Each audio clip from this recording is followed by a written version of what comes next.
received rate. So, but no, it's amazing how even when you go through a dry season, just trusting the Lord. And I said to some of the young guys a few times, I'm old enough to have the advantage of being able to look backwards in life and see some amazing things that God's done, sure, but young enough to be excited about whatever the next 40, 50 years brings, right? But living those lives with an anticipation that God is doing something. And not, I think we get, especially being a hard charger and a type A personality, get caught in the thing of thinking that you need to be the one that's driving everything in your world and your success lives and dies based on what you do and whatever. No, you just need to be yielded to the Lord. You need to be sensitive to his guiding. You need to be working on you and just letting him knock those rough edges of the flesh off the best you can. We're never going to be perfect, right? But he is working a plan. I think that this church building is an example of a greater plan that he was working.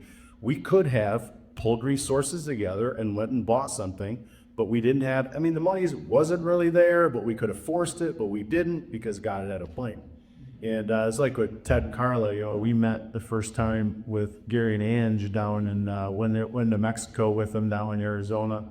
Only thing I knew about Ted was that he was this big, rough and tumble dude, so I didn't know. We just met in a parking lot and we ended up hanging out and it was shooting guns. We had a great day. We just went into Old Mexico and ate, we shopped, and man, it took about 15 minutes and I could see that there was a special connection there, and so you just never know. I think for the future, for, our church, we just need to be in our community, just need to be a vessel that he can use and be a bright light in this dark world. It's so easy to get drawn into the chaos of the culture and just be minimized. But this is a special group of people because he's special, not because we're special, but because we serve an amazing God.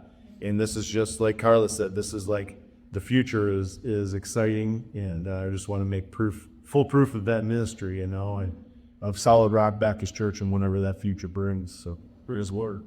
Amen.